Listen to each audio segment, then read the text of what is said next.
Hey everybody, welcome back to Author Eke. Today I have Lynn and John. They wrote a very interesting book, and it's kind of near and dear to my heart. I'm an aide on a special needs bus, so I love this kind of stuff because I think, everybody's a beautiful person inside. Everybody has a gift. Just getting that gift unwrapped can take some time. Excellent. All right, well, introduce you guys to the Author Eke crowd. Lynn, women first. Hi, nice to meet you. Happy to be here. Thanks for having us. Thank you. And I'm John. Hi, nice to meet you. Excellent. Tell us about yourselves. You first. John is my youngest of four. I am a very happily married mom of four, mother-in-law to three, and grandma to three. Excellent.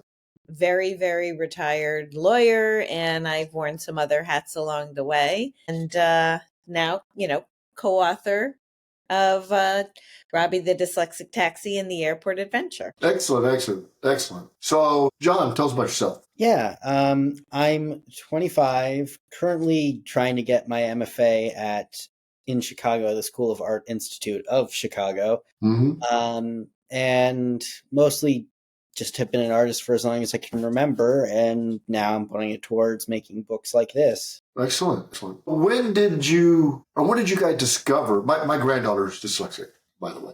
So when did you guys discover that it was dyslexia and not another learning problem or something? Because it can mask itself with learning.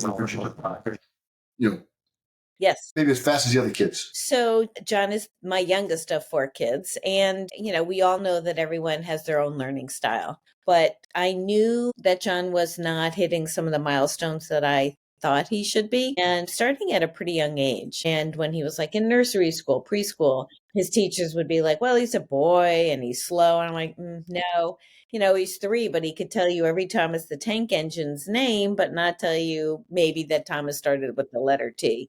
When he started to know when other kids would know the alphabet, he just could not do that. And I started to investigate because I didn't think that the teachers were correct. In my heart, I knew he was a smart kid and there was something up. And I spoke to a friend who's a pediatrician, and then I spoke to our pediatrician, and the school would not test him. So we went outside of the school and had him test it. Sure enough, classic dyslexic, very smart, and had ADHD and dyslexia. So was it letters and numbers or just letters? It's mostly letters, but I do have a little bit of dyscalculia. Although it's never been fully confirmed, it's just I'm horrible with numbers. You put them in front of me, I freeze up like I'll sometimes transpose them. Yeah.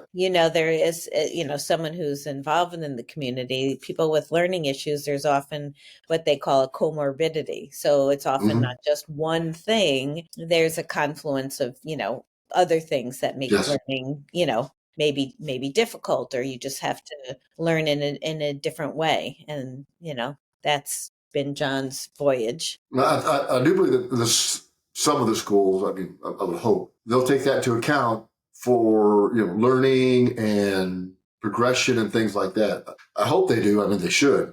It's nothing against your mental acuity, right? Yeah, Exactly. Absolutely nothing. No, nothing. And I think, unfortunately, at least, where we are, the teachers, they're so, I think, overworked and understaffed. There's so many kids in a classroom. There's just no way that they can teach to every child's learning style. And there are so many different learning issues that even the learning specialists don't know maybe the best way to teach some of the different, learning differences. And I think it's a problem that we as a society need to look at. And unfortunately, I don't know that we're doing enough of that. No, probably not. So, John, how did you say, you know what? I may be, not be able to read as fast as everybody else, but man, I can draw. Well, the whole point of me finding this sort of superpower of mine was that because I couldn't read or write, but everyone else could, I got really frustrated really easily. And the only way I was sort of able to express myself or even feel like I was doing anything correct was looking through picture books as a kid, because even if I couldn't read the words, I could kind of get a gist of what the story was about or come up with my own. And then that would sort of progress to me doodling my own sort of worlds and stories and ideas. And I found that I really enjoyed doing that. So even after I was remediated, so in other words, I was able to read and write fluently, that that want never went away. If anything, it just sort of increased because I was able to now add my own artwork to the stories and the worlds I was creating and then write about them. So what medium do you like the best? That's a hard question. It's kind of like asking what your favorite meal is, because it kind of depends on... Hamburger or schnitzel. Maybe schnitzel. Jaeger schnitzel. I like Jaeger schnitzel. Well, that was fast, so I guess maybe I was a little wrong on that point. But I think about it all the time. I'm hungry right now. I'm like, what do I want to eat? No, go ahead. I'm thinking about dessert personally. There you go. But because of that, it varies, honestly. But I generally tend to use like pen and pencil, sometimes charcoal, ink, and acrylic. Those are like the mainstays for me. Okay. So this book is actually done using watercolor. So it was actually a foray into something I'm not as used to, but I enjoy doing it nonetheless. So tell me about the collaboration on there. Whose idea was it? And how did that work out? I have two daughters. One's an artist, by the way. Very, very good. And then I have a son. And sometimes, when him and I work together, or him and his mom, it could be, So how's that collaboration go? Well, I think it was, during COVID, everyone was home. John was, doing art, and it's pretty hard to do art virtually. He can speak to that. So he had a lot of downtime, and I think he was, trying to find other projects. And at the same time, I was reading on FaceTime to my grandchildren. And so we sort of like, well, we've done the baking and we are, planting a garden and doing all those, things. But we thought it might be fun to try to write something together. And that's how Robby the Dyslexic Taxi was born. Originally, I was going to do the writing and John was going to do the art. And then John sort of was like, well, I have an opinion here. So we ended up being co-authors. Excellent. I think everybody had a list in COVID nightmare, things to do. I mean, I took up baking. So I have a 5-year-old sourdough starter that I still use. Did you? That's great. Yeah. I was not as successful with my... And I made like stuff like I probably only made like one time, but you have a list of things. Now we're going to do something because I worked from home anyways at the time. What are you going to do? And like that. John, how did you approach the writing aspect of the book? Do you type or do you write? We typed everything out. Personally, it's a little easier for me to read typed. I've even once sort of learned the basics of typewriters, but generally... That's the best class I ever took in junior high because I had a date every week coming out of typing. It was fantastic. I was like the only boy or two boys in the whole class. It was fantastic. And I can type really well, but I learned on a manual typewriter. Me too. Did the Olivetti and everything. AL semi. Yes. Home row. Yeah. That's crazy. But generally speaking, it's a little easier, mostly because, frankly, I have chicken scratch. Even though I'm an artist, I don't write very neatly, and that's sort of a common factor, though, in this family.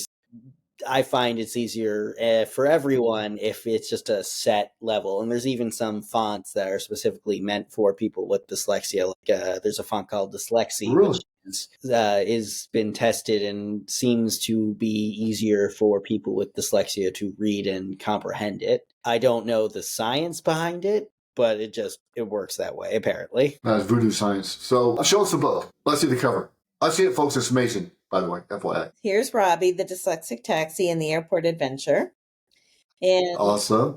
Thank you. And it's been translated into Spanish. And we are almost done with the second book. We decided we've had such an amazing, outpouring of support and enthusiasm for the book that we decided, Robby works at the Creative Cab Company. So we decided to have a whole series, and we are going to, each book will be a new neurodivergent topic. Next book will be out very, very soon, and it really talks a lot about AD. Excellent. Tell us a story of the Dyslexic Taxi, which if he was in New Jersey, he would never be able to take a left turn or right turn, something like that. What do they call them things? I forget what they call them. Judge something. It's crazy. We decided that it would be a town or a small city in, a perfect world where there wasn't a lot of traffic. So you can create any universe you want. Of course. So Robby is definitely not in Midtown Manhattan, but well, that's good because you have to have a fee against him now. So Now you would. Yes. You don't You take away would from have- your profit. Yep. So no tolls on this particular road. Excellent. So how did the collaboration work? So some page the title. So how was it set up? Because that's two authors working together. It could be tough because they have different thoughts. Well, when it came down to it, first off, it's lucky that we know each other well enough that it wasn't really like there's anything that we felt one way over versus the other. Mm-hmm. But really, we wrote up like a single PDF and then just kind of edited it down or up or changed things around. And we sort of debated what it could be like, what we wanted to add, what we wanted to lead. It was definitely a cooperative experience, but it helped to have like one thing to lead back to. We knew Okay. from the very beginning the basic concept, just not exactly how we're going to phrase it. And we also set parameters. We decided that if we were really going to do this, we would have to become partners and take off the mother-son hats and become partner hats. And so we had to be honest with each other and work together. And I think for the most part, I think we've been pretty successful at it. There's some things we definitely collaborate on, Mm-hmm. talking to you, Sure. but sometimes we, do different podcasts, but also I've taken on more of the business end of it. John's taken on more of the art end of it. And so we've sort of found our way with it. And, I think we've been pretty successful at it because we've decided to be partners as well as Yeah. mother and son. So so are you a lawyer? I am very retired, but yeah. A prosecutor or defender? I tried prosecuting and didn't know. And I was more defense. I did a lot of family law and I represented children and I liked that more. But in the end, I decided that I didn't really have the stomach for a lot of the antagonistic Oh yeah. stuff that I was dealing with. So did you approach this like a court case? Like, when you go out and I don't know if you're self-published or if you're published, you go out, do you attack it as a case that you have to win? And the winning part of that is the book, it's marketing, it's a business, right? Every book is a business. Yes. And you have to be able to have a plan against that book and execute that plan and then change if needed. I would say that we started from, the ground up. And along the way, we have met people that claim to be experts to help us. And let me tell you, nope, they were not. It was a money grab. It was frustrating. We didn't know how much we didn't know until we found out we didn't know it. And Yes. now with the time under our belts, we have gotten into a little bit of trouble, but less, we had more at the beginning. And Yeah. now that we're a little smarter about it and more understanding of the whole industry, we know how to weed out a little bit. Our marketing has gotten better and the business end of it has gotten better because we've gotten smarter and had smarter, knew who to pick to help us. Yeah, I will tell you from personal experience that I guess you're on Instagram, all your social media, and you get somebody saying, I can guarantee 900 book sales. Don't do it. I did, but I got my money back too. Good for you. I went back through my credit card company with PNC Bank. Thank you, PNC Bank. And I went back and I got my money. And so I put out little, PSAs about don't do it. These people will rip you off. And there's a lot of people rip you off. Wish you had been there a couple of months back then. Yeah. Yeah. We didn't have that experience, but we've had, honestly, we've laughed about maybe we should write a book about self-publishing. Writing a book. I'd write a book about a book. So that's why I started the podcast. I've been writing for about 3 years now, and I absolutely knew nothing. So I decided, what a better way to talk to people that may have written a book or want to write a book or whatever, get them on there and then talk about their experiences, talk about their book, talk about good things, bad things, the marketing aspect, everything to let other folks know, because a lot of people out there money grab. There are people that will rip you off in every segment of life, imagination. There are many ruthless people out there. Yeah, and even some of the self-publishing platforms, quite frankly, are not the easiest to navigate, shall we say. Yeah. So are you self-published or you have a publisher? We are at the moment self-published because I think, again, during COVID, we were told that a lot of people had written and that we would need an agent to get a publishing house. You do. Whether or not that's true. But we decided to self-publish, but would not be opposed to finding a publisher, but it would have to be the right fit. Yeah, I do self-publishing. It allows me, I did publishing at first, then I got my rights back to my books, and then I decided to self-publish. And I just find I have more control. It's more work. Now I got to do everything. I mean, I send it out for editing, of course, but artwork and everything. Other than that, you have to do it all. You have to do the marketing. You've got to line up PR and all sorts of stuff. So it's a lot of work. It is. It's definitely a full-time job. Yes. Yeah. So how's school? It's good. What's your grades? What are your grades? You tell me the truth. Your mom very what's your grades? I mean, honestly, the thing is, it's a pass or fail thing. Correct. So. Oh, yeah. That's what I'd like. I mean, like, it's one of those situations where it's kind of next to impossible to give these things a grade. It's more of just like an hour thing. And if that's the case, then I'm doing pretty well. But he's being humble. So, he did really well in college, and he had to have done well enough to get this school is seen as the second best in the country for what he's doing. And so he's pretty accomplished. I tried. Excellent. Good for you. So when are you going to be done? No, I guess this year. No, 2026. You asked him a number. Oh, that's okay. Almost done. Excellent. So, John, do you want to? I mean, do you work at an advertising company? Is that what you are now, or what do you do? Advertising company? No, what do you do now other than work? Other than or school? This school, I'm going to be a teaching assistant. Admirable. Yeah, that's at school. I've worked the retail jobs. I've been at a museum before working there. So you've done every job a normal individual would ever do growing up. That is definitely something I'm going for. I'm trying to be as normal as I can.